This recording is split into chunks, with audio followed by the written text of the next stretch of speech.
I'd like to give gratitude to my colleague, Dr. Brad Hoff, for being kind enough to share some of the slides that we'll be seeing later in the presentation. We welcome you to this conversation today, and we appreciate the time that you have taken to be with us. Before we do the gathering prayer, I would like to acknowledge that the Diocese of Los Angeles is occupying the land of the original Gabrielino Tongva people of the early California residents, the early indigenous. Some people call them First Californians. We're grateful for the opportunity to share this land with them. Let us pray. Creator, we give you thanks for all you are and all you bring to us for our visit within your creation. In Jesus, you place the gospel in the center of this sacred circle through which all of creation is related. You show us the way to live a generous and compassionate life. Give us your strength to live together with respect and commitment as we grow in your spirit. For you are God, now and forever. Amen. It is the custom of most of us who are Indigenous to share our family in any introduction and before we make a presentation. It's emotional for me to make a presentation like this one today because we'll be covering territory that affected my relatives very, very directly and took the lives of some of them. Most of you know me as a priest at St. Michael's in Riverside, but I am also Indigenous Episcopalian, an enrolled member of the Blackfeet Nation in Montana, and a staff member on the presiding bishop's team in Indigenous theological education. I work with the Reverend Dr. Brad Hoff, who's shown here with the blanket. He was given the blanket by our Indigenous sisters in Christ in Los Angeles. They are all members of what we call the Talking Circle, the First Women Gather at the Fire Talking Circle. This is a powerful ministry that is somewhat invisible to people, but very, very important to all of us because many of us are urban natives, not directly in contact with the reservation. And so it's a real pleasure for us to be together at least once a month. And during COVID time, we hold virtual talking circles every Tuesday night at 6 o'clock. Many of us don't realize there's actually quite an active group of Indigenous Episcopalians. We are active and we are growing. This is a picture of our representatives from Episcopal groups all over the United States at our annual meeting known as Winter Talk. This was taken in the Seattle area in January of 2020. This is a group of young Indigenous Episcopalians at St. Gabriel's Camp on the Standing Rock Indian Reservation in North Dakota. They are led by the Reverend John Floberg and his wife, Deacon Sloan Floberg.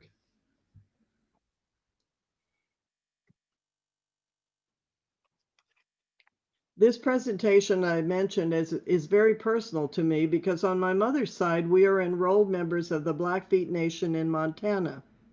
On my father's side, we are immigrants from the country of Denmark. So I grew up fortunate to be in a bicultural family, in which case we honored all of our relatives. In the Blackfeet language, we are called Amaskapi Pikani. In my naming ceremony, I was given the name Pitaki, which translates as Eagle Woman. My mother was Frances, a gifted teacher. The photo on the left shows my great-grandmother Florence, my grandmother Mary, her sisters Annie, Lavon, Grace, Norma, and Florence. My great-great-grandmother, born in 1824, was named Mary Comes by Mistake because she came to the Blackfeet people from another tribe and married my great-great-grandfather. And they lived happily many, many years, and she lived, in fact, 93 years. My father was Paul Jensen from Copenhagen, one of two sons of Albert and Marie. My people call this the backbone of Mother Earth. That's different from simply calling them the Rocky Mountains. It implies a deep bonding with the earth that characterizes the relationship that Indigenous people have with the land. We believe we are connected to the Creator through the land. It is sacred to us, it is holy to us. We were given the name Blackfeet by the colonizers. We are called Southern Robe Blackfeet because we are the southernmost nation in the confederacy of 4 nations. In Canada, our cousins are called the Blackfoot people. But if you say you are Blackfeet, we know you came from the Montana cousins. Our lands once included all of what is now called Glacier National Park. Behind these guardians, you can see Chief Mountain. It is located on the northernmost part of our reservation in Montana, on the Canadian border. Chief Mountain is where people go for spiritual purposes, to pray, to seek visions, and to honor Creator.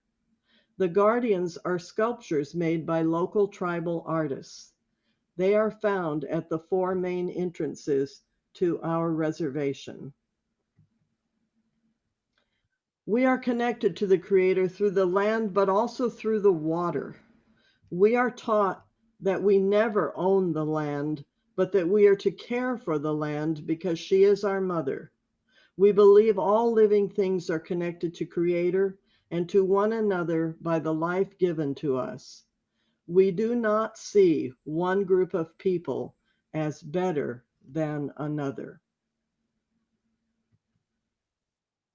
This is Glacier National Park. It was originally part of Blackfeet land, but in the 1870s, with the buffalo being killed off by outsiders, our people were in danger of starving. The Blackfeet leaders offered to lease the land for the people's use for $1 million, keeping the rights for hunting, gathering, and fishing on the land and reserving it for public use. The United States government agreed because they thought there was gold and copper in the mountains. However, when the documents were drafted, the lease became a sale, and the Blackfeet lost the land. Ultimately, federal laws were passed so that no one could live on the land or use it as a food source, the way the people had done for centuries. Today, if Blackfeet people visit the park, and when we show our tribal identification, we don't have to pay an admission fee. But that is the only benefit that we have remaining. These are the Pagan chiefs in 1892, and this studio portrait was taken in Carlisle, Pennsylvania, where the chiefs went to negotiate for the sale of land known today as Glacier National Park. The deal was concluded in 1895, 4 years before my grandmother Mary was born. Wait, what do we mean, sale of the land? I thought we said land cannot be sold. This poster publicizes the Oklahoma land rush in 1887. The passing of the Dawes Act in 1887 opened the way for the sale of Native American lands, prompting white settlement in Indian Territory. The now unassigned lands were considered the best public land in the United States. The passing of the Indian Appropriations Bill of 1889 allowed for 2 million acres to be opened for settlement. The land cleared by the passing of the Dawes Act was about to host the first Oklahoma land rush. An astonishing 50,000 white settlers flooded the plains to stake their claim of the available 2 million acres of native land. This brings us to the Doctrine of Discovery. Under the Doctrine of Discovery, Indigenous peoples lost their lands because they were judged by colonizers as uncivilized and unchristian. Therefore, the land was declared as terra nullius, open land where no people lived. Today we will learn more about the doctrine of discovery, what it is, where it came from, why it is important, and how it has traumatized Indigenous people for generations through enslavement and abuse of the basic human rights for peoples around the globe. For example, the Reverend Dr. Fennie Chang will describe how it affected her people, her ancestors living in Taiwan, known then as Formosa. You will discover how the boarding school movement destroyed Indigenous families, causing historical trauma that is evident today. Finally, we will discuss the doctrine of discovery, which actually led to the Little Ice Age, which took place in the 1600s. We will finish up with a discussion of how Episcopalians might get involved in justice and reconciliation efforts.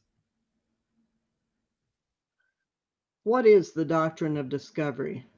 There is no single document known as the Doctrine of Discovery. Its roots are found in papal edicts and other church documents and statements that have collectively come to be called the Doctrine of Discovery. A number of religious denominations and faith communities have begun to acknowledge the injustice caused by the doctrine and have made formal statements repudiating it. The Episcopal Church was the first one to do this in 2009. The Catholic Church has issued several statements and apologies to Native people, but has yet to repudiate the doctrine. Native people continue to seek a more explicit repudiation from the Catholic Church.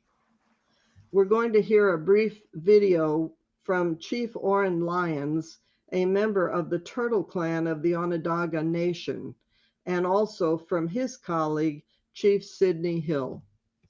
They will talk about the doctrine of discovery. We always wondered why did they think it was right or just to do what they did was to take our lands and to push us off our lands and try to eliminate us as a people. And then we discovered this doctrine of discovery, and it just kind of made things understandable as to where they got their direction from. When Columbus landed, and he went back and he reported, and they sent them the leaders. And the Vatican was the most powerful voice in the world at that time. Papal Bull, 1493, 1 year later. If there are no Christian nations in this new land you have discovered, I declare those lands to be empty. Terra nullius, very old Roman law that had been exercised in Africa, India, Europe. Further, if there are people there and they are not Christians, they do not have a right of title to land. They have only the right of occupancy. From our perspective, the same right as a rabbit running on the ground, or a turkey, or a deer, or a buffalo, or an Indian. They do not have a right of title to land. 1823, Supreme Court Justice John Marshall adjudicating the case, Johnson versus McIntosh. Two white men arguing over Ohio Indian land. He says, you boys have it all wrong. Don't you understand? This was settled long ago. They don't have a right of title to land. And he moved that principle into U.S. federal law, 1823. The doctrine of discovery became the doctrine of law today.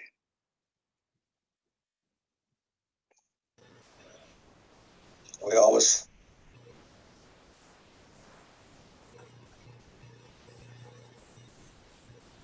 What is the Doctrine of Discovery? A set of international law principles written in the 15th and 16th century. The legal precedent that still controls native rights and affairs today. Based on the theological foundation that Christian nations were exceptional, superior, and non-Christians were subhuman and without rights. This is a picture of a papal edict or an authoritative decree issued from the office of the Pope. It is sometimes called a bull because the term for the seal of the Pope, which hangs from the bottom of the decree, is called a bulla. The Doctrine of Discovery consists of a series of papal bulls that were issued in the 15th century and the early 16th century. There is no one document with the title Doctrine of Discovery. Rather, it is a philosophy, religious in nature, reflecting the conviction that dominion was granted by God through the Church to Christian, that is, European nations, to seize any land not belonging to a Christian nation and to subjugate its inhabitants. This papal bull, known as Romanus Pontifex, gave the Church's blessing to the European nations to colonize Africa and to take slaves into captivity, providing they were non-Christian and not under the colonization of other European nations.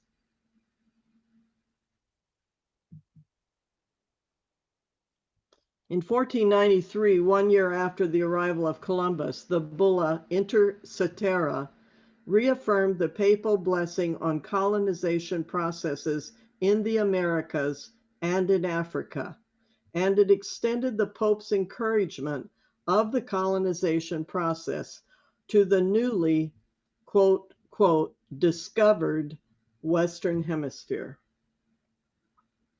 From this, Spain and Portugal began to colonize, convert, and enslave. This is an artist's depiction of the arrival of Columbus, 1492.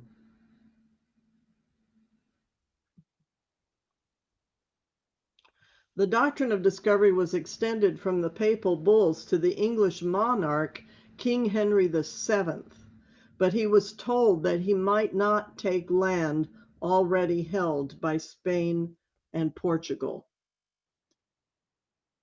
As an agent of the English crown, John Cabot, was empowered to investigate, claim, and possess lands, which before this time were unknown to all Christians. This meant he would not intrude on Spain or Portuguese discoveries, and the king would receive 1/5 of the value of merchandise brought back to Bristol, though the king had invested no money of his own.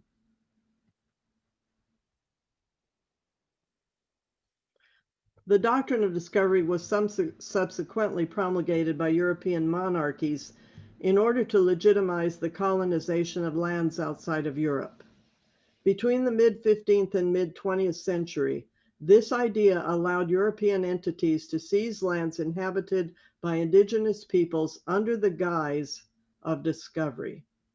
In 1494, the Treaty of Tordesillas declared that only non-Christian lands could be colonized under the doctrine of discovery. Dr. Fennie Chang will now explain to us how the doctrine of discovery made its way into Taiwan. Good morning, everyone. In the first part of the presentation today, Mary has given a clear introduction and definition of the doctrine of discovery, whose impact is across the whole world, especially on lands inhabited by indigenous peoples over 5 centuries. Today, what I am presenting to you here is the Dutch Empire's 38 years colonial rule in Taiwan, from 1624 to 1662, particularly with focus on their impact on the indigenous peoples of Taiwan. This map, as you can see, is to show you those areas in Southeast Asia that were colonized by the Dutch Empire in the 17th century. Here you can see Formosa, a circle, which is Taiwan, located about 200 kilometers from the southeast of China. Formosa, which means beautiful, is a name given to the island by Portuguese sailors when they landed on the northern coast of Taiwan in 1590. But the Portuguese stay was very brief because most of their focus was still on making permanent settlement in Macau. Around the same time, another seaborne European power, the Dutch Republic, also cast their greedy eyes on the benefits in Asia. Of course, they don't want the Portuguese or the Spanish to dominate the trading in Asia. So in summer 1622, the Dutch attacked the Portuguese settlement at Macau in an attempt to build trade relationship with China, but they failed. That was why the Dutch ended up settling on Taiwan, where they first attempted to simply establish a permanent base so that they would be able to be engaged in trade with China. But they soon found out that to have control over the island of Taiwan would be a safer and better strategy to guarantee them more profits. The Dutch colonial rule's impact on the indigenous peoples of Taiwan. Speaking of the Dutch 38 years colonial rule in Taiwan, we definitely have to talk about the Dutch East India Company, also abbreviated as DOC, which was a charter company established in 1602. And this company was the important instrument of the Dutch Republic to build its commercial empire in East Indies, that is today's Indonesia, and in Taiwan. The Dutch settlement on Taiwan made Taiwan a strong base for profitable trade with Japan and China. But what has often been neglected or even forgotten is the Dutch 38 years colonial rule's impact on the indigenous peoples of Taiwan. Before we explore these impacts, I'd like to briefly talk about the three driving forces behind the Dutch colonial expansion. Actually, most of the Dutch who came to Taiwan in the 17th century were merchants, teachers, missionaries, and soldiers. Such a combination truly reflects the three driving forces behind the Dutch's colonization in Taiwan, as you can see on the slide. The first one has to do with capitalism. Of course, the Dutch's foremost concern when settling on Taiwan was their trading interest in Asia.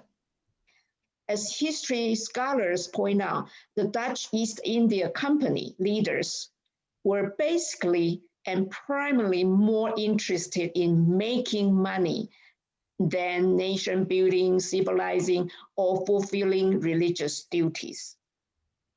In other words, they're exercising the territory control over the island of Taiwan was not the Dutch regime's original intention. It was later that they realized they wouldn't be safe from their trade rivals or from the local indigenous peoples unless they could control the island. This thus became another driving force behind the Dutch's expansion mission. Unfortunately, under the Dutch colonial government's centralized control, the indigenous peoples of Taiwan were victimized, especially in their land right, livelihood, and mobility rights. Let me take land rights as an example. By signing treaties with the Dutch authorities, the indigenous peoples of Taiwan were forced to transfer sovereignty over their land to the Dutch authorities, who then became the sovereign owner of the indigenous people's land. And after that, whoever needed to deal with any matter relating to land, production, and property rights, they had to negotiate with the Dutch. Another important driving force is, as you also can see on the slide, behind the Dutch's colonization in Taiwan was to convert the indigenous peoples to Christianity, which was in fact taken by the Dutch authority as a civilizing mission. Actually, the Dutch intervened in the religious life in Taiwan even more aggressively than in any other area under their control in the East Indies. Also, we need to know the Dutch authorities wanted conversion of the indigenous peoples of Taiwan to go side by side with school education for them. That was why most of the Dutch who came to Taiwan during the Dutch colonization included Dutch missionaries and teachers. In general, these Dutch missionaries were pretty harsh on the indigenous peoples. For example, they would declare the worship of native tribal gods a criminal offense to be punished by public whipping and banishment. They also made it obligatory for indigenous villagers to assemble once a month to hear a reading of the proclamation setting forth the manner of the punishment. What was need to be pointed out here is that the original purpose of the Dutch East India Company in sending the missionaries was actually to transform the indigenous peoples of Taiwan into profitable servants of the company. Indeed, it was the work by the Dutch missionary that ensured the good and smooth relationship between the Dutch rulers and those they rule. So far, I've talked about the three driving forces behind the Dutch colonization in Taiwan. Now, I'd like to briefly go over those impacts on the indigenous peoples of Taiwan due to the Dutch 38 years colonial rule.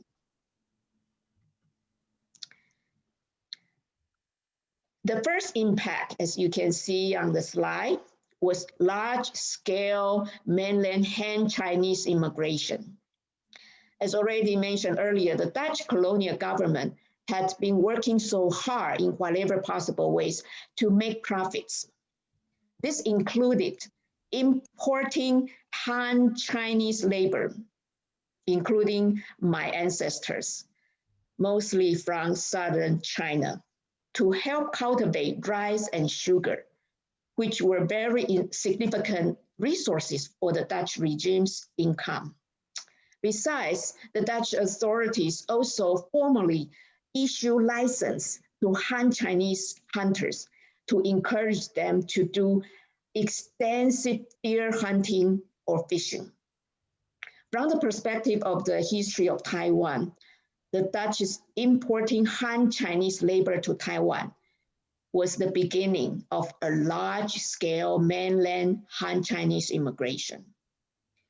Before that, the island of Taiwan was exclusively populated by the indigenous peoples for thousands of years or even longer.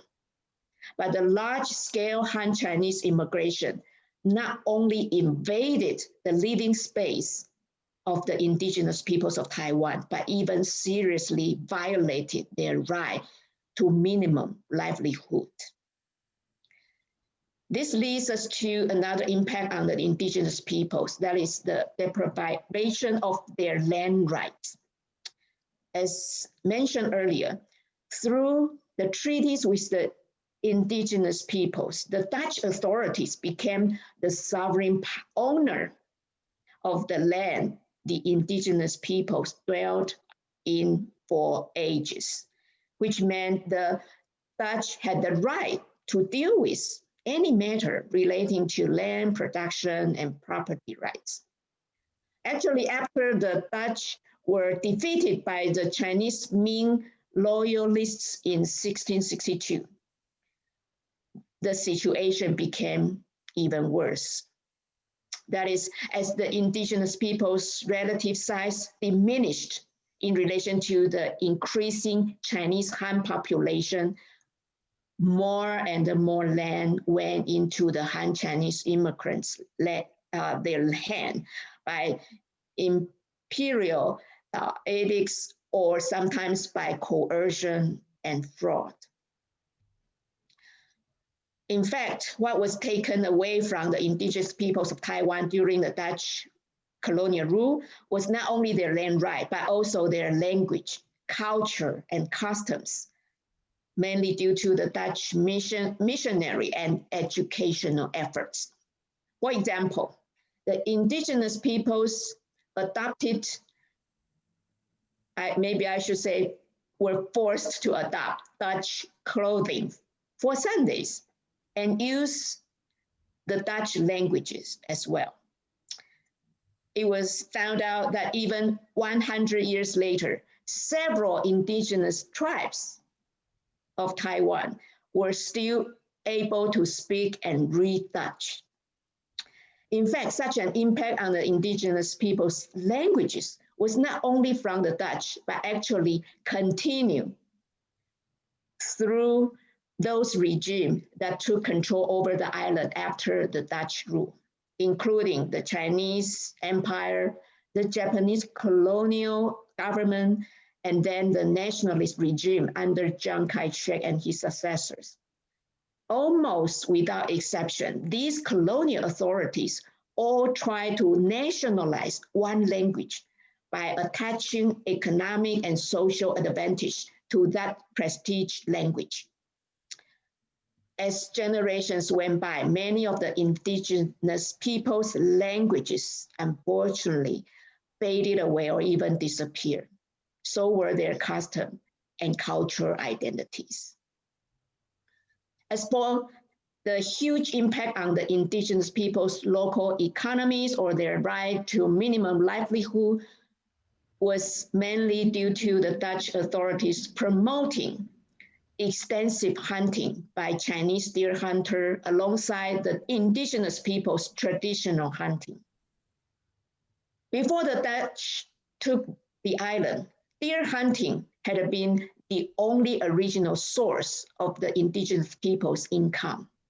But after the Dutch came, the Dutch authority installed a hunting and fishing license system for Chinese deer hunter and fisher, which means even the indigenous peoples had to ask for permission if they wanted to go hunting, especially deer hunting. What made it even worse was these newly arrived Chinese hunters had superior skill for killing large numbers of deer, which intensified the competition between the Chinese hunters and the traditional indigenous deer hunters. What was more horrifying, as you can imagine, was the consequence of the massive deer hunting encouraged by the Dutch colonial regime. That is the rapid diminishing of the deer population on the island of Taiwan. Let me just read you some statistics here. Simply between 1635 and 1644, the Dutch merchants shipped 603,421 pieces of deer skins to Japan. just within those years. Even later, as the deer population on Taiwan went down quickly, the export dropped, but the shipments of deer skin to Japan still range from 50,000 to 80,000 pieces a year on average. Such a horrifying impact not only disrupted the indigenous people's local economies, but even more seriously harmed the nature and the wildlife on the island. Another freedom that was also taken away from the indigenous peoples of Taiwan was their freedom of movement, their mobility rights. These kinds of spontaneous indigenous migration were pretty common before the Dutch rule in Taiwan, but were later interfered with by the colonial administration. As a result, the indigenous villagers could no longer move as they wish without first reporting it to local administrators for permission. But sometimes, on the contrary, the Dutch authority would force indigenous villagers to move from one place to another for reasons of missionary work, religious education, and administrative convenience. But whether to be forbidden or forced to move, to put it simply, these indigenous people's basic right to decide where to live was totally taken away. Another horrifying disaster caused by the Dutch colonial regime was their exploitation of the forest. Since the earliest days of their occupation, in order to construct housing, the Dutch had to negotiate with the indigenous people to gain access to forest resources. After that, just like the installation of the hunting and fishing license system, the Dutch authorities also issued Chinese settler license to chop wood in the forest. Unfortunately, it soon went out of control, and even with a ban on the export of wood to China since 1642, they still couldn't stop the devastated, intense deforestation, which was another ecological disaster under the Dutch colonial rule. To conclude the Dutch colonial rule's impact on the indigenous peoples of Taiwan, I'd like to show you some demographic change of the indigenous population in Taiwan. During the Dutch rule period, the real minority was the Dutch settler, as you can see on the slide. The number of the Dutch officer, businessman, clergy was about 600.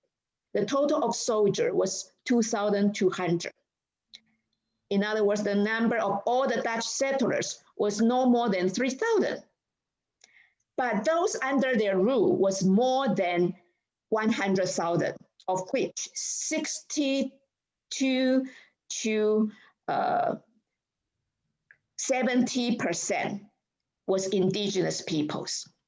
30 to 40% was mainland Han Chinese immigrants. You can see what a big gap. The Dutch first imported Han Chinese labor from southern China to help cultivate rice and sugar. That was the beginning of the large-scale Han Chinese immigration in the history of Taiwan. What's worth noting here is that the Dutch, in fact, started a historical sequence of colonial domination over Taiwan. The Dutch began, and then followed by the Chinese Empire, the Japanese Empire, and finally the nationalist regime under Chiang Kai-shek and his successors. As a result, over the 400 years, Taiwan has gradually changed from an island populated entirely by the indigenous people into the homeland of more than 23 million ethnic Chinese with a small minority of 570,000 indigenous peoples today, making up less than 3% of the entire population. Through my sharing the story of the colonial regime's dominance over the indigenous peoples of Taiwan over the 400 years. On the one hand, I like to express my regret over all that had been done to harm the indigenous peoples of Taiwan, to steal their rights and to even take away their true identities by force. But on the other hand, I would also like to take this opportunity to ponder what we are to do today to bring reconciliation and healing to those we harm, consciously or unconsciously, before and even today. I will get back to you later to share more with you through a model of reconciliation and restoration from Taiwan. Let me now pass it back to Mary.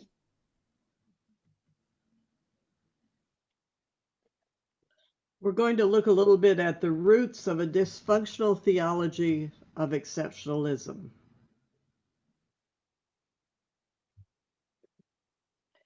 The concept of terra nullius presumes superiority of the colonizers in the Americas. And as you've just heard, it wasn't restricted to the Americas.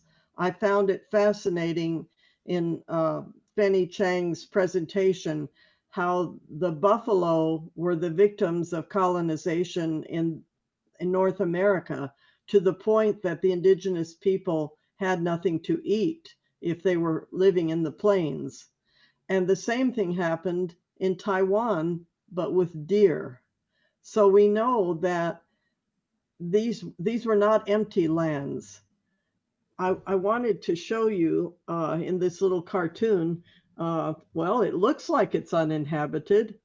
The missionary or the colonizers coming into North America actually did not recognize the native people as people. They considered them simply to be part of the flora and fauna of the land. And this is documented in many of the early writings. However, evidence of human occupation of California dates from at least 19,000 years ago, well prior to European contact. California natives had 500 distinct subtribes or groups, each one consisting of 50 to 500 individual members. Prior to contact with the Europeans, the California region contained the highest Native American population density north of what is now known as Mexico. Because of the temperate climate and easy access to food sources, approximately 1/3 of all Native Americans in the United States were living in the area we know today as California. The population of Native California was reduced by 90% during the 19th century, from more than 200,000 in the early 19th century to approximately 15,000 at the end of the century, mostly due to disease, because the epidemics that swept through California Indian country were deadly. An example was the 1833 malaria epidemic. But you can see where if you look at where you're located now, right around here is Los Angeles, and you can see Gabrieleño people, Chumash above, Luiseño south of LA, and on down to Ipal, Tipal, Quechuan, and Cahuilla are out today by Riverside, San Bernardino, Serrano. Southern Paiutes are up around the area of Mammoth Lake, and so on, and all the way up to Northern California, the Shasta, the Modoc, Chomawi, Wintu, all of these peoples, hardly terra nullius. The land was and is occupied by indigenous people. Here's an example of how the different tribal people were distributed across north and into Central America. Furthermore, these were highly intelligent people, as evidenced by today's analysis of the complexity of their societies and their languages. The North American Indian languages were so diverse that there is no one feature or even complex of features shared by all of them. At the same time, there is nothing primitive about them. They draw upon the same linguistic resources and display the same regularities and complexities as the languages of Europe and elsewhere in the world. North American Indian languages have been grouped into 57 different language families, including 14 larger language families, 18 smaller ones, and 25 languages that have no known relatives, and thus language families with but a single member. California alone showed more linguistic variety than all of Europe. One of the most damaging myths that has survived in the 21st century is the false belief that Native Americans were all one giant uncultured group. In fact, there were 562 federally recognized tribes, bands, nations, pueblos, rancherias, communities, and native villages in the United States. And this doesn't even account for the smaller tribes that still are unrecognized by the federal government. In the San Francisco Bay Area, the collective Ohlone people included 50 separate tribes, 50, with different languages that were collectively put under the greater Ohlone label when they were colonized by the Spanish settlers. This family of tribes lived in what we now call San Francisco Bay Area for over 10,000 years. And they never actually viewed themselves as one distinct group.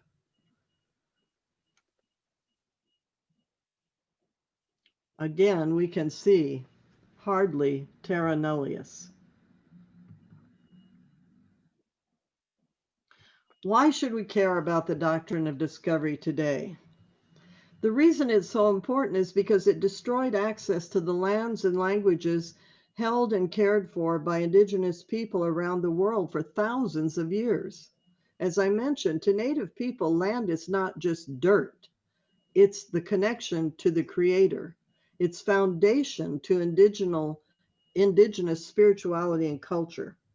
The doctrine of discovery made it legal for Christian Europeans to take their land. It also led to the establishment of laws and practices that still affect Native people today. Many of us believe the doctrine of discovery should more accurately be called the doctrine of dominion, or the doctrine of Christian domination. 3 examples of changes that came from the doctrine of discovery are the Monroe Doctrine, the Supreme Court case known as Johnson versus McIntosh, and Manifest Destiny. And many of us have studied these in American history classes, but these are not studied in the depth today that they were studied some years back. So I'm going to go over them briefly.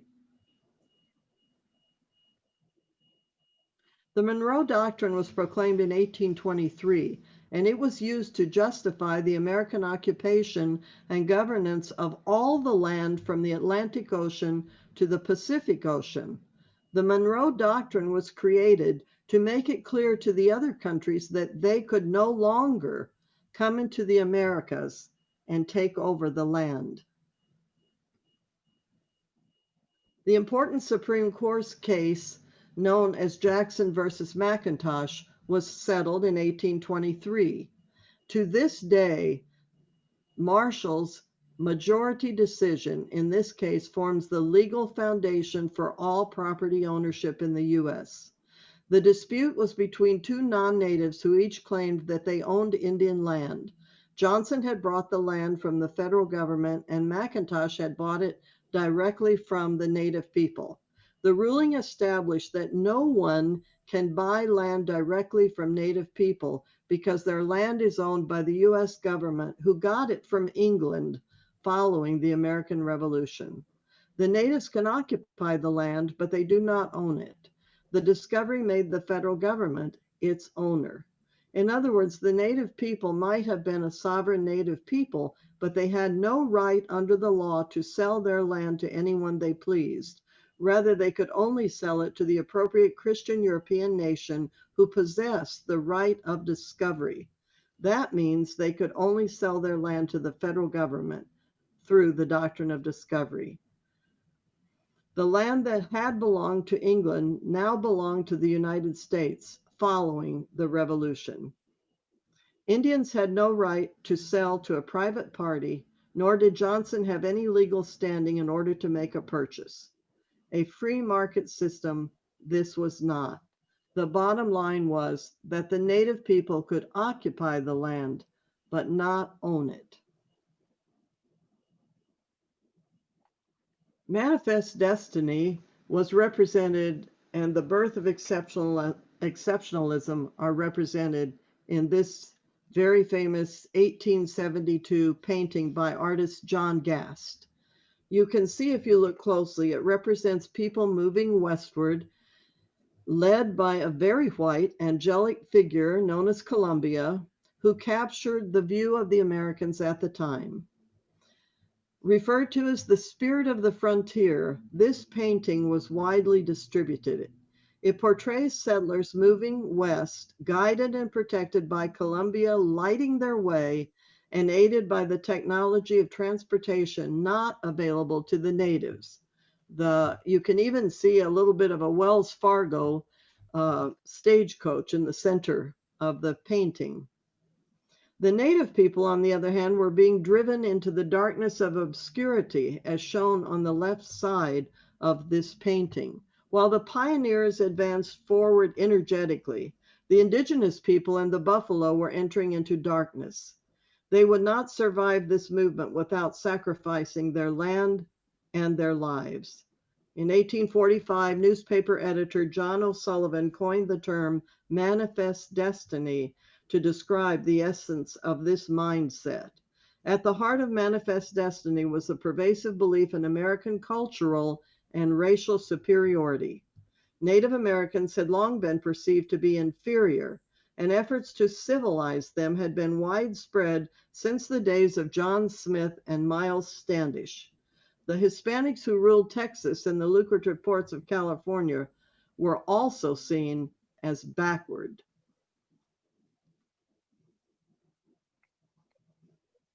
This chart makes very clear what happened if you compare the 1492 pre-Columbian populations and their impact on the environment. At the time that Columbus came, the probable indigenous population was about 60 million. Europe's population at the time was 70 to 88 million, spread over less than half the area.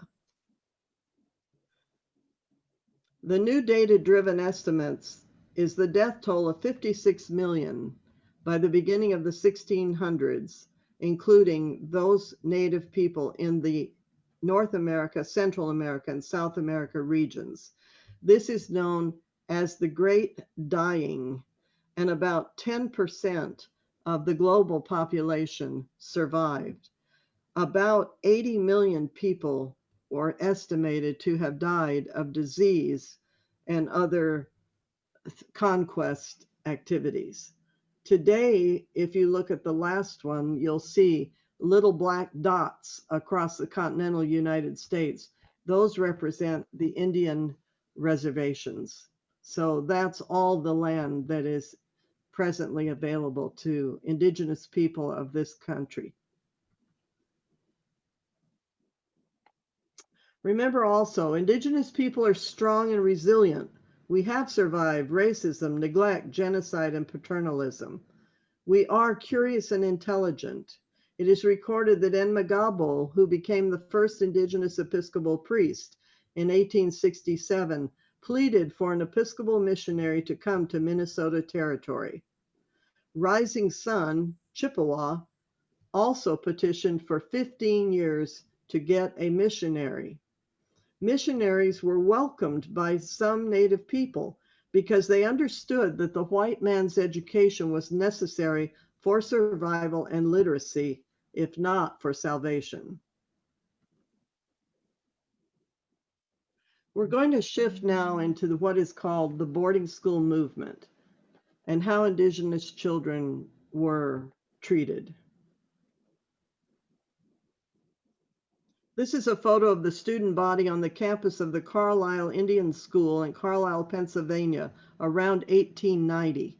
It was the flagship residential school for Indigenous children with assimilation and training as its objective. Indigenous children from all over the country were sent there to live. They were taken from their families. This was forcible removal. The superintendent of the school was Captain Richard Henry Pratt, whose motto was, "Kill the Indian in order to save the man." So when the kids came, they were taken from their homes, they were stripped of their native clothing, hair cut, and put into uniforms. This is a picture of the historical marker at the site of Carlisle, which is now an Army War College. The intention was to assimilate American Indians into mainstream culture. Over 10,000 Indigenous children attended the school between 1879 and 1980. Despite idealistic beginnings, the school left a mixed and lasting legacy, creating opportunity for some students and conflicting identities for others. In this cemetery are 186 graves of children who died while at Carlisle. Here's an example of the marker in the Indian cemetery.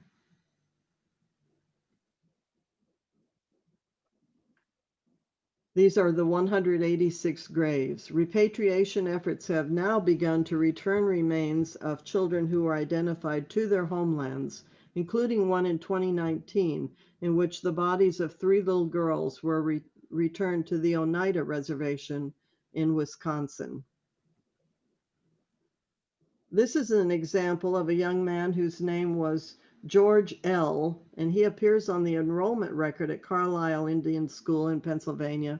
He was a Blackfeet young man, 16 years old, when he was taken from his parents' home on the Blackfeet Indian Reservation, placed on a train, and transported more than 2,000 miles to the Indian School in Pennsylvania. George died there a little more than a year later.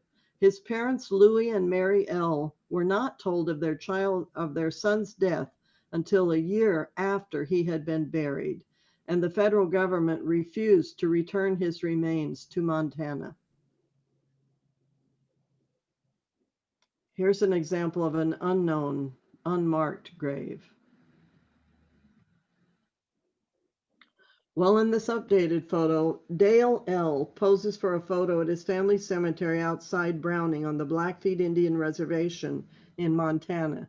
His uncle was George L., who was to be reburied there after a 128-year absence.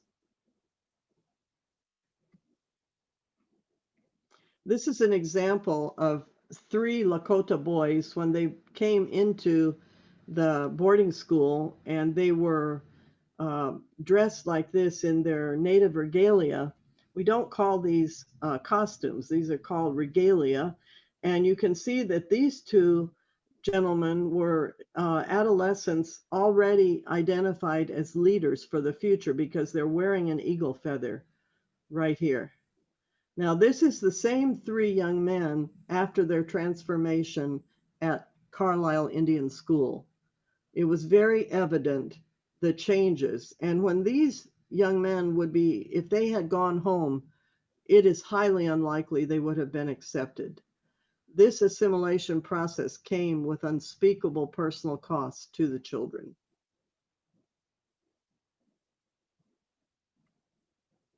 The following is a Montana PBS Learning Media offering.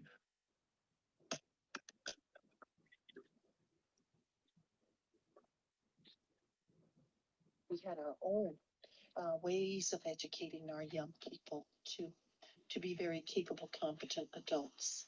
1868, for the first schools were established. Once they began to penetrate the interior of the continent, wanted to anglicize us, to take away our own sense of identity and who we are through the new kinds of educational systems that they imported. boarding schools began with the Carlisle Indian School in 1879. The boarding school movement, if it's called that, is a product of a philosophy of assimilation that's also marked by that time period. This was one way of assimilating Native peoples into the American mainstream society. To change a people, you begin with their children. So that was what the schools were aimed at doing, changing us as a people and beginning with our children.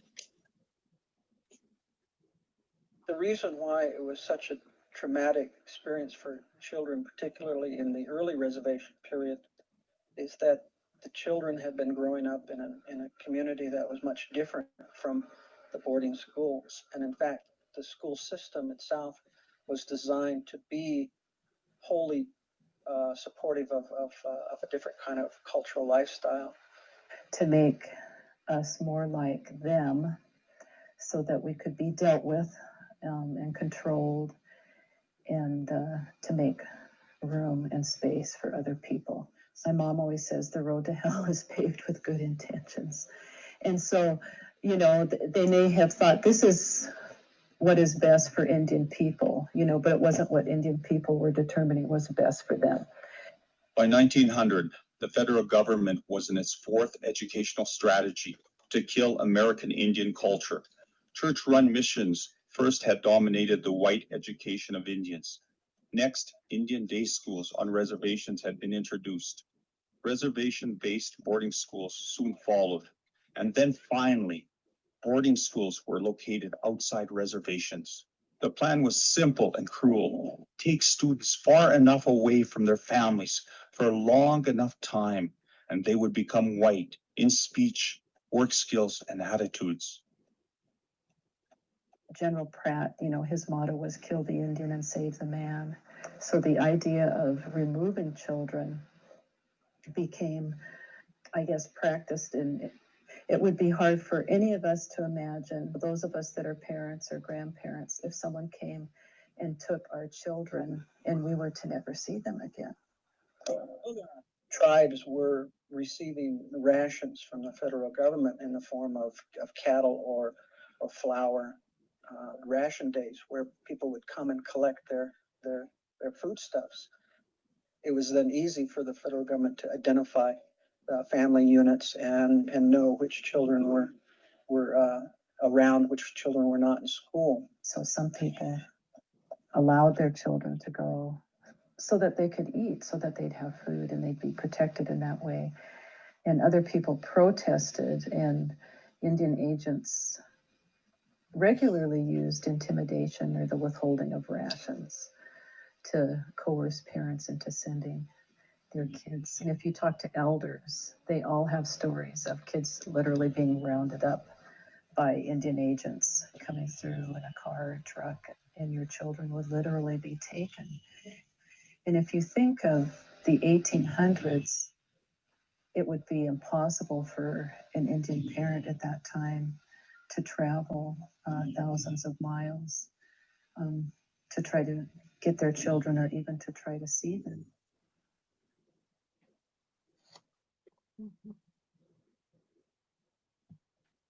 The following is The impact on people's children was horrible. There are still the effects of this type of historical trauma alive and well in families today. Because when you think of it, there was no parenting going on. So the ones who graduated from the schools or survived the schools, when they went home, if they went home, they didn't know how to parent. They lived in fear. There were a number of abuses, including a number of sexual abuse cases perpetrated upon these young children. So today, one of the things that Indigenous populations deal with is the need for parenting to be taught, to be reestablished, to be done in a holy manner. And it's a very, very sad case. but there are very, very good reasons for it. Now, one of the things that people don't really connect the doctrine of discovery with, in my experience, is the damage that was actually done to the earth itself.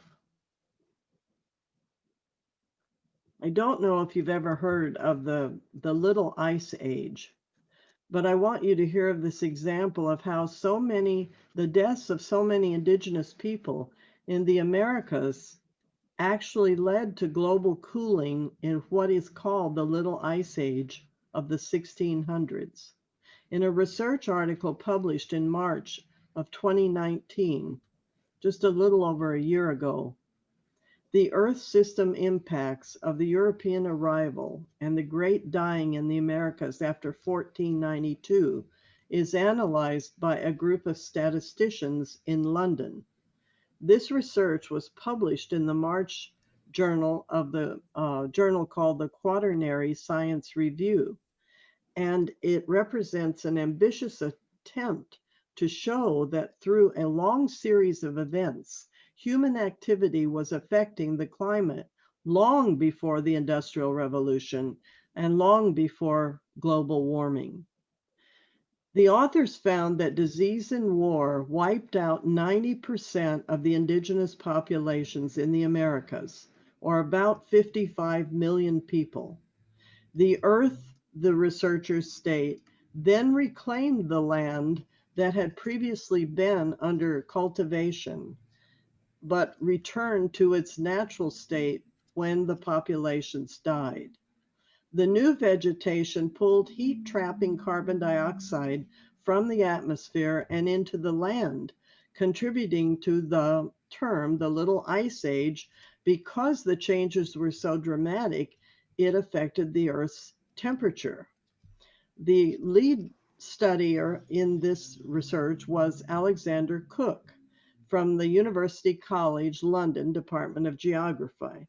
He writes, "We estimate that 55 million indigenous people died following the European conquest of the Americas beginning in 1492. This led to the abandonment and secondary succession of 56 million hectares of land. These changes show that the great dying of the indigenous peoples of the Americas is necessary for a parsimonious explanation of the anomalous decrease in atmospheric CO2 at that time and the resulting decline in global surface air temperatures. These changes show that human actions had global impacts on the Earth's own system in the centuries prior to the Industrial Revolution. Our results show that this aspect of the Columbian exchange, that is, the globalization of diseases, had global impacts on the earth, and we conclude that the great dying of the indigenous peoples of the Americas led to the abandonment of enough cleared land in the Americas that the resulting terrestrial carbon uptake had a detectable impact on both atmospheric CO2 and global surface air temperatures in the 2 centuries prior to the Industrial Revolution." Prior to this study, the thinking was that volcanic activity might have caused the changes in temperature, but these statisticians were able to determine that the contributions of volcanic activity was not sufficient to account for the Little Ice Age. So this is something that we really haven't thought much about in terms of not only was the effect direct on the people, the indigenous people of a land, as well as on their agriculture, but it had global effects in terms of literally lowering the temperature enough to create a little ice age.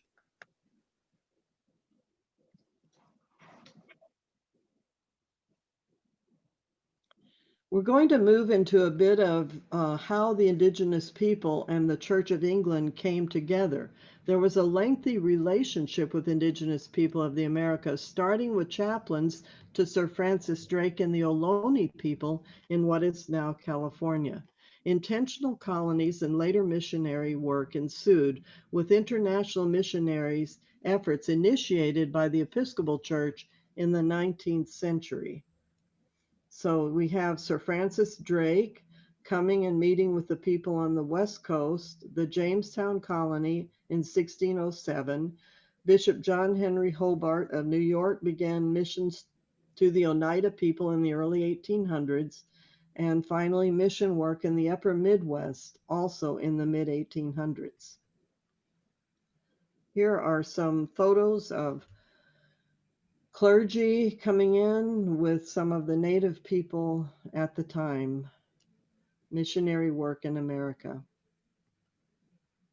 Many people ask, why would Indigenous people be even at all interested in joining a Christian church in the 19th century? Well, many of them were not, let's face it, and others might have been coerced for some reason, but we know from history that also traditional religious activities were made illegal. So there was no way to worship, much like the situation that Fennie Chang told us about. If you couldn't worship the Creator in the way in which you were entitled to worship and traditionally had worship, then you looked around for other options. So in many cases, they joined the church in order to survive. But also theologically, today, many Native people will tell you that they identified with the Christ figure because the values that Jesus brought and taught were compatible with the values that Indigenous people had themselves about how to love and treat others, how to share what you have, and how to make the community serve all people, because our belief is we are all connected. Here is a picture of an Episcopal missionary with Dakota Indians in Minnesota, 1897. And here's a photo of Emigabo, the first Indigenous Episcopal priest, ordained in 1867, 57 years before Native Americans were able to become U.S. citizens. The Episcopal Church was active in raising up Indigenous leadership. And this person, Emigabo, was ordained a deacon first by Bishop Jackson Kemper in 1859, and then eventually a priest by Bishop Whipple in the cathedral in Faribault, Minnesota in 1867. Emigabo helped many others to become trained as deacons and become ordained as deacons throughout northern Minnesota. He traveled tirelessly through Minnesota and beyond, and he participated actively in the development of mission strategy and policy for the Episcopal Church. This is the Right Reverend Harold Jones, the first Indigenous Episcopal bishop.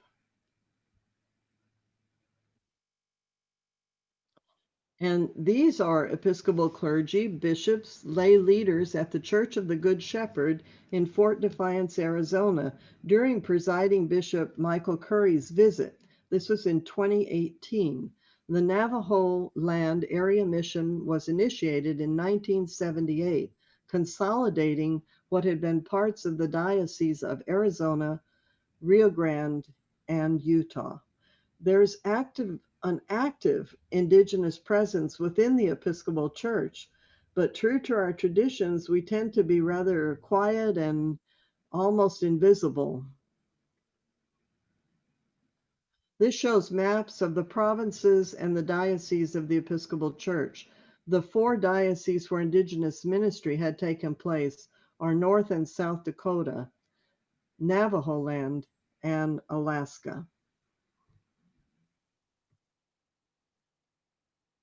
In 2009, the Episcopal Church repudiated the Doctrine of Discovery, and it included in this repudiation at General Convention in 2018 the requirement for at least 4 hours of training on the Doctrine of Discovery to be completed by all persons pursuing ordination.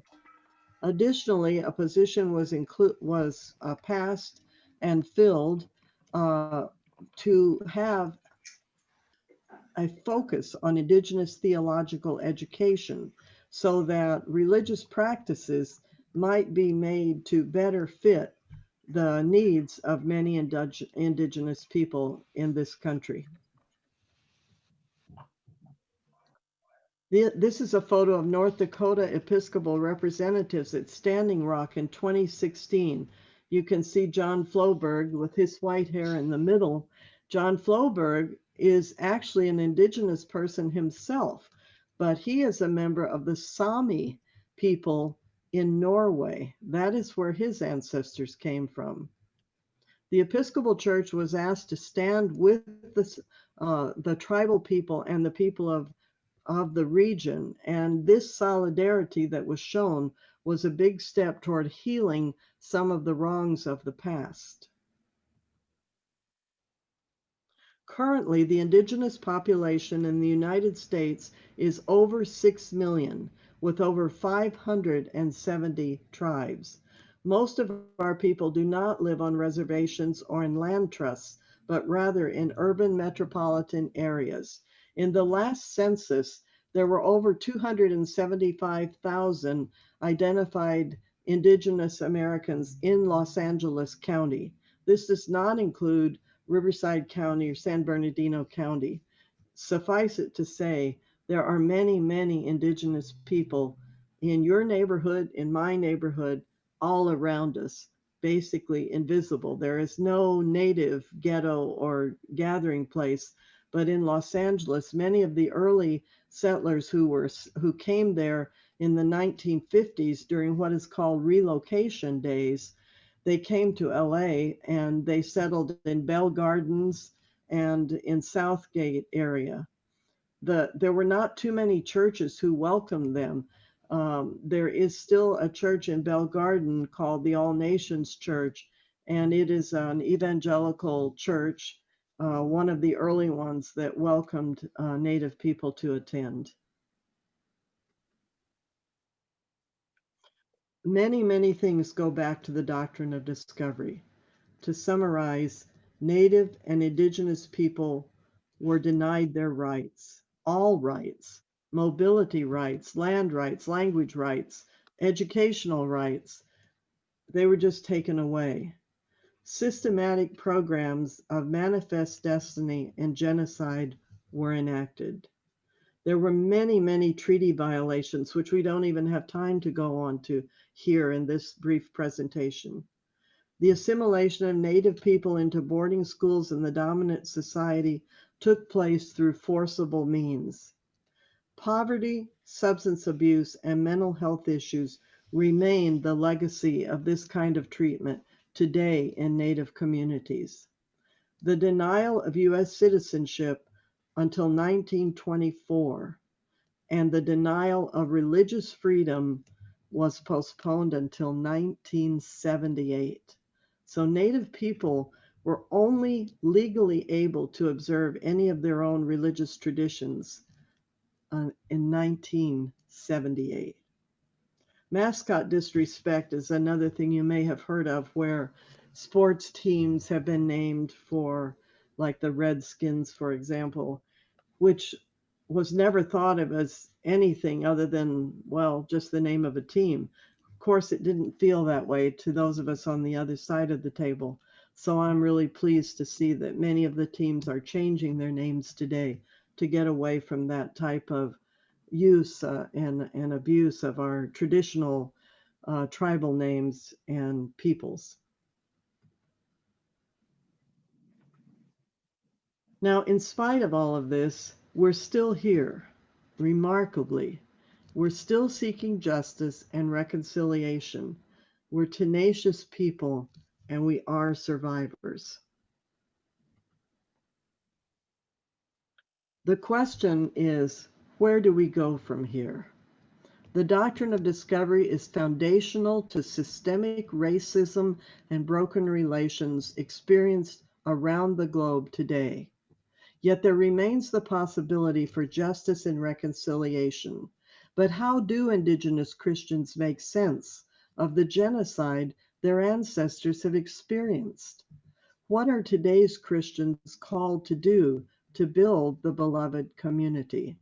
These are the theological challenges and yet the exciting possibilities that we face.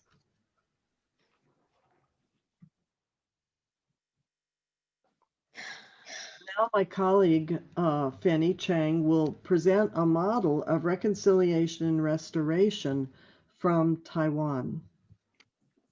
Thank you, Mary.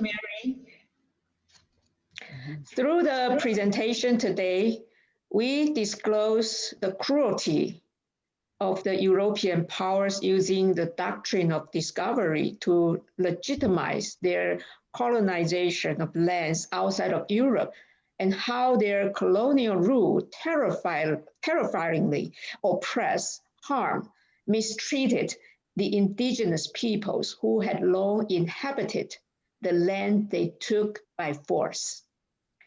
Now, how do we heal the wounds that may still hurt? I'd like to bring you back to Jesus' teaching before sharing with you how the Taiwanese people moved from hostility to reconciliation and from loss to restoration. Let me begin with the new commandment Jesus taught his disciples after washing their feet. As you can see on the slide, new commandment is telling us, love one another, just as Jesus has loved us. You may also say, this new commandment is actually the core of Jesus' movement and the true foundation of the Great Commission. However, loving one another becomes impossible when we are unwilling to seek reconciliation with people we have wronged or harmed. The key to reconciliation, therefore, is for the wrongdoers to apologize to those whom they wrong or harm, which enables the healing of the hearts of those who were wrong or harmed and leads to forgiveness and then reconciliation. In the Apostle Paul's word, what we Christians are called to do, oftentimes under the name of the Great Commission, is in fact the ministry of reconciliation.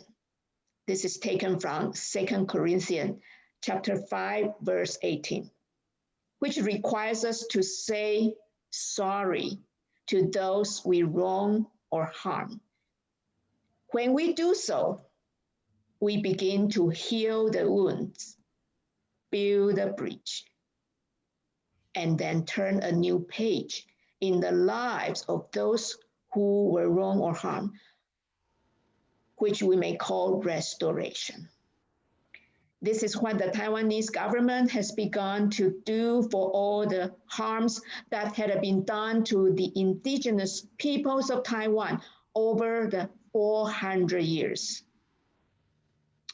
In the picture on the slide, you can see the president of Taiwan, who is still the president today, offer historic apology to the indigenous peoples of Taiwan for the 400 years abuse imposed on them by the colonial regime over the 400 years, starting from the Dutch, then the Chinese Empire, the Japanese colonial government, followed by the nationalist regime under Chiang Kai-shek and his successors.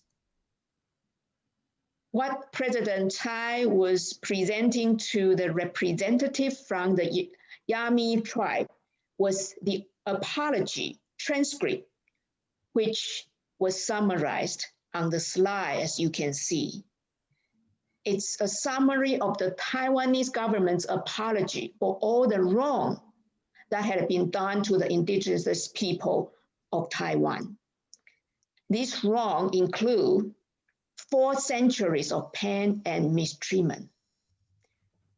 Every regime is brutally violating the rights of indigenous peoples through armed invasion and land seizure.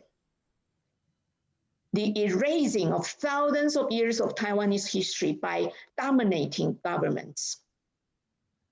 The erosion of languages and cultural identities because of government's assimilation policies.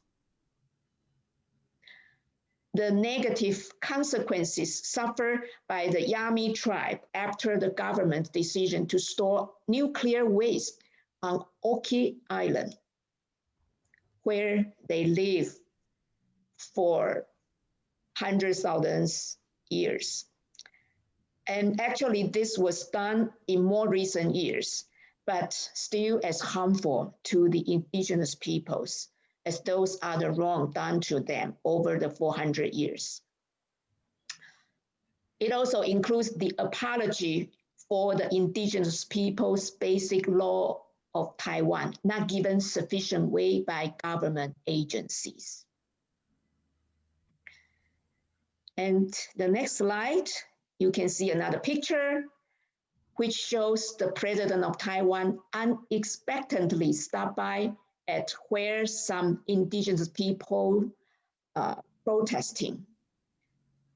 This protest actually took place at the same time when the president of Taiwan was giving the historic apology to the indigenous peoples.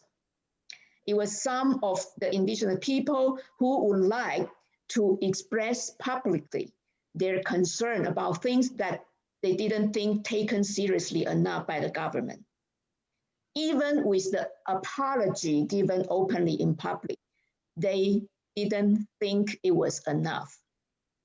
In the picture, you can see the lady talking to President Tsai was an Amish singer activist who said to President Tsai, "Those who live in the mountains should know the mountains, and those who live by the ocean should know the ocean. But our education has trained us to become Han Chinese. We learned the Han culture and language, but lost our roots.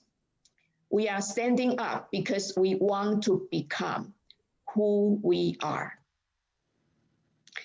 Another activist, also a professor and member of the Bunong, say that true transitional justice for the indigenous peoples would require an official government investigation into past injustices to provide a foundation for a fixing responsibility and settling accounts, including providing compensation and passing institutional reforms.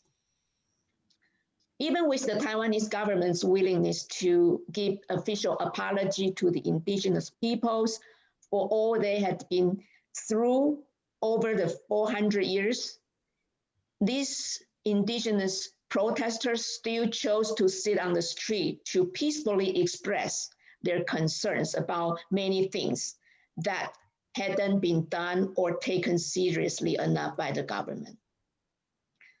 To share this model of Taiwan here doesn't mean the work for reconciliation and restoration has been done well enough, but it's just meant to be presented as an example of seeking reconciliation and restoration. In fact, it was simply a beginning, and tons of work that may lead to healing and restoration still needs to be done. Thank you. Let me pass it back to Mary again. Thank you, Fennie. I'd like to say a few more words about how we might work toward preventing this type of genocide in the future. The theologian C.S. Lewis was said to have made this statement: "We cannot go back and change the beginning, but what we can do is start where we are now and create a different ending." And that would be my hope. In terms of theology, this is how I conceptualize it. It might be a little simplistic, but it works for me, and I found it very effective in teaching people these 4 points. Always remember the Great Commission to take the good news of Jesus Christ to people throughout the world. Always remember to do that. Always remember the great commandment to love God and to love your neighbor as yourself.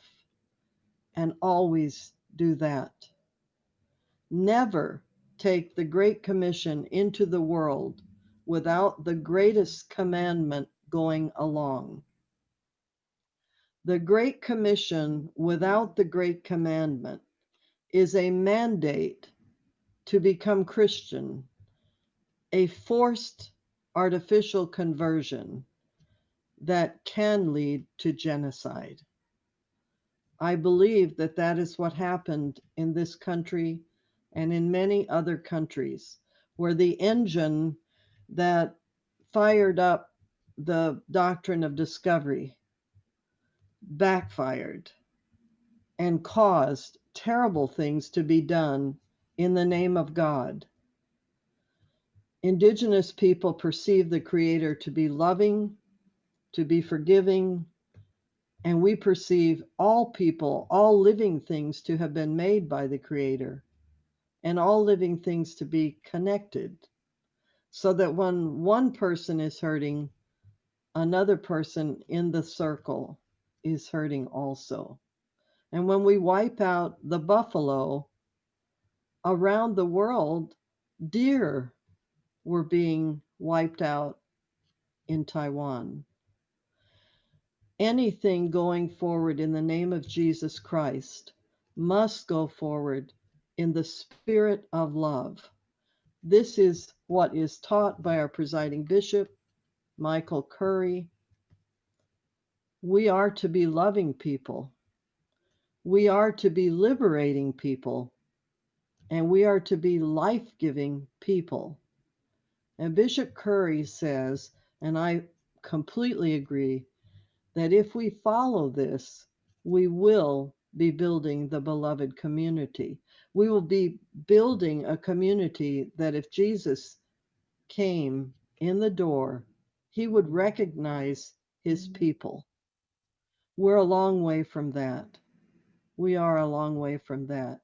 And yet, I, as a priest, when I become discouraged or fatigued with the things I hear, with the things I see sometimes, I still remember the resurrection.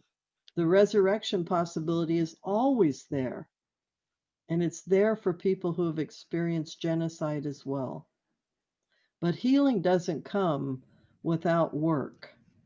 So I would like to show you some of the steps that are involved in healing. These steps are similar to the steps that we saw in the Truth and Reconciliation Commissions in South Africa when apartheid was dismantled. There was great injustice, great pain, many deaths.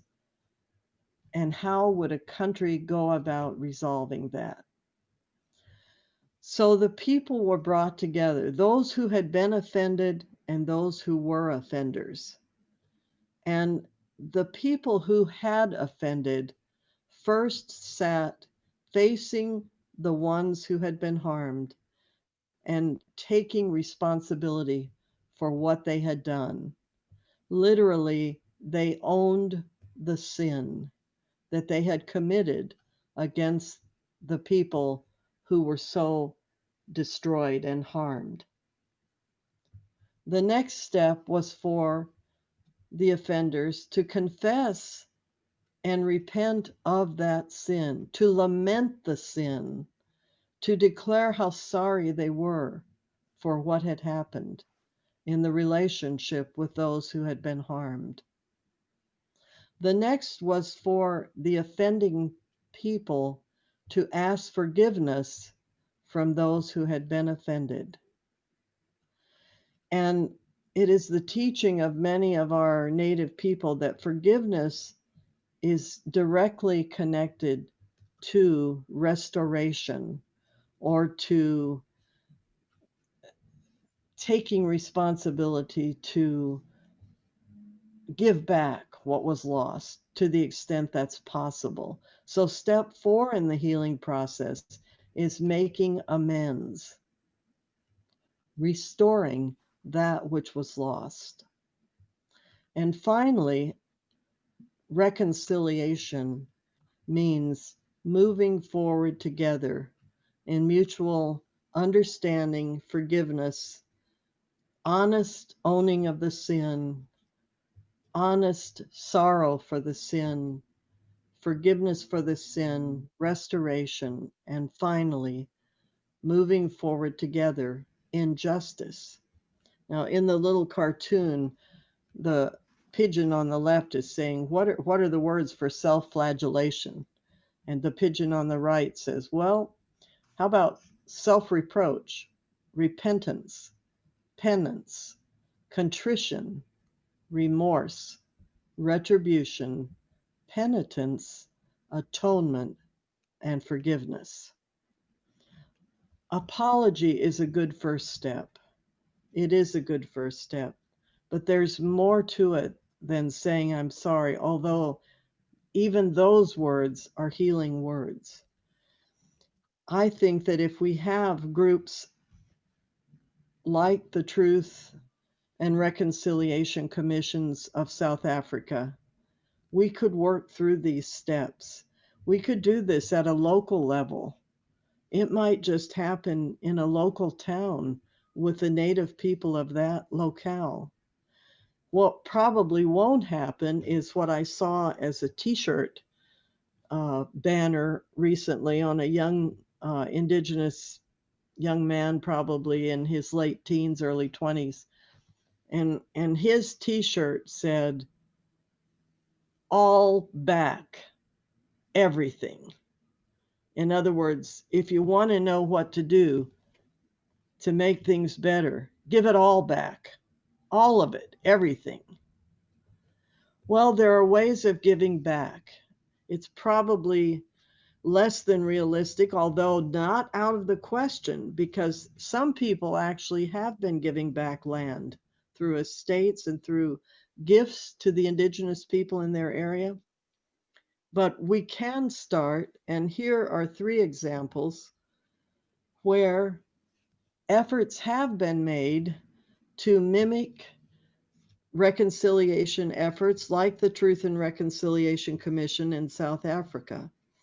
In Maine, the state welfare department chose to sit with the Wabanaki Indigenous people, whose children were being adopted out to white families where there were Indigenous families willing and able to take them.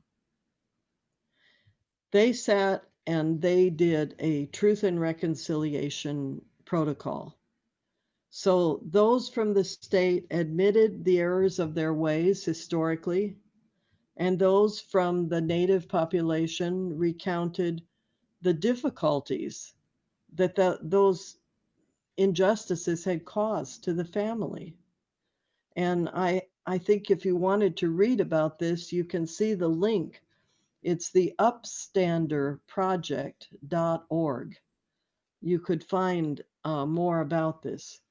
If you're not familiar with the Truth and Reconciliation Commissions in South Africa, the link for that is also here. You can find that through the Episcopalchurch.org library in an article called South Africa's Truth and Reconciliation Commission calls reparations. Now, finally, the Diocese of Maryland, the Episcopal Diocese of Maryland, is in the process of working through a Truth and Reconciliation Commission to address what happened with George Floyd and his death. So we don't have time to go through all of these in great detail, but the Truth and Reconciliation effort seems to be a productive way and historically an effective way of bringing groups together that presently don't even know one another, never mind want to work together. There are other ways that we can help. For example, what many of us are not aware. I'll give you one example of the Navajo Nation. There are hundreds of Navajo families who do not presently have water or electricity in their homes. These are the homes where they have lived historically, and these are the homes where water can be delivered by truck and is delivered by truck periodically, but there are no ways to flush toilets or wash dishes without using water that is also very much needed for health reasons, for drinking water. This has become extremely critical because of the COVID virus.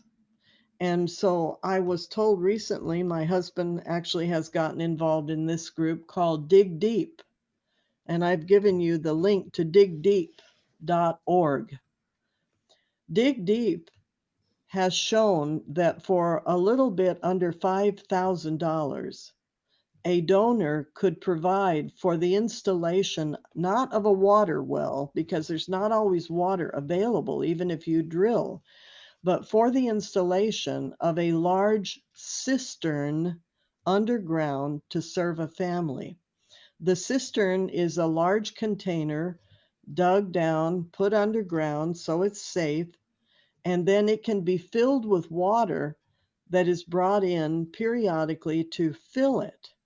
From this cistern, water can flow into the house to make available water for washing dishes, for flushing toilets, for taking showers, all of the things that so many of us take for granted. So for under $5,000, a church group could actually bring running water to a family on the Navajo reservation. Now, there are many other reservations. Pine Ridge Reservation in South Dakota is in great need as well. What we have to understand is the effects of the doctrine of discovery are alive and well today. The poverty level is highest among the group of American Indian people or Indigenous people. The suicide rate is more than double the nation's average for people who are Indigenous, for adolescents particularly. I could go on with more and more statistics that would make you very, very sad, maybe even angry. They're truth, however. They're truthful. Children struggle to go to college today. Everyone thinks, oh, there are scholarships. Well, there are scholarships, but if a child is a young person, I shouldn't say a child, a young adult is trying to go to a college where the tuition and books are maybe $30,000 a year, and that's a relatively inexpensive college, where do they get the money? Where does that come from to better educate themselves? So funding scholarships, for example, is a way of bringing living water of education into a young person's life. I personally was funded by the Blackfeet Nation to go to college, and I'm a graduate of the University of California at Berkeley. And the check came every semester, and I had to go to the student aid office and sign for it because it was made out to the University of California and to me. And it's what allowed me to be able to go to college. I earned a doctoral degree at Columbia University, and I did that with scholarship money, but not tribal money, until the very end of my tenure there, when I ran out of money to file my dissertation. I didn't know it would cost $1,500 to file the dissertation, and I was just short on money. And I went to the financial aid office and was really delighted to be able to receive a grant of the money I needed to literally file that document. So sometimes money, it doesn't even have to take, $1 million. Even a gift of $1,500 can be critical. $1,500 can buy books for at least one semester and maybe two for a student who's going to college. So I always tell people what you can do is give to American Indian scholarship foundations, either through local colleges or through national organizations. Another agency that was set up recently was Indigiaid. This is an Episcopal Church organization that is run through the Diocese of Northern Michigan. and donations can be made. And I've posted the link at the top, indigiaid.org. It's tax-deductible donations. We have already funded a number of tribal peoples who are experiencing especially difficulties related to COVID-19. So there are a couple of things. There are many, many other ways that you can give. Another way you can give is just find out whose land you live on. Find out which indigenous people originally occupied the land, and you can actually do that with a link on the internet. Now, before we say our closing prayer, I'd like to thank you for hanging in here for 2 hours. This is a lot of information in a short time. Bishop Diane Bruce has invited Dr. Chang and myself to follow up with additional sessions if there's interest. And she said that we will be posting some possibilities for doing that at another time. So if you are interested, either get in touch with the diocese or get in touch with one of us. My email is very easy. It's just mchrist, M-C-R-I-S-T, at episcopalchurch.org. You can get in touch with the diocesan office as well. And if you have interest in going further, we're here to meet your needs with that. We're very grateful that you would give up a Saturday morning to learn more about this. And both of us as priests in this church, we are committed to Christ. We are committed to hope. We are committed to reconciliation. And we are committed to working with people. And we understand that many people have hurt feelings over this. But we believe in the reconciliation that is possible through the resurrection of Jesus Christ. His efforts were not in vain. And we are here to work with anyone who would like to work with us to help move us toward a bright future for Indigenous people here as well as in other countries. I'm going to ask Dr. Chang to give the closing prayer now and to thank all of you once again for being with us. And I pray for you to stay well and to stay free of harm and to move forward, walking with Jesus into the light of the beloved community. Fennie, would you give our closing prayer, please? Yes, let us pray. A prayer for healing and hope. O great Spirit, God of all people and every tribe, through whom all people are related, call us to the kinship of all your people. Grant us vision to see through the lens of our baptismal covenant the brokenness of the past. Help us to listen to you and to one another in order to heal the wounds of the present. And give us courage, patience, and wisdom to work together for healing and hope with all of your people, now and in the future. Mend the hope of our hearts and let us live in justice and peace through Jesus Christ, the one who comes to all people that we might live in dignity. Amen.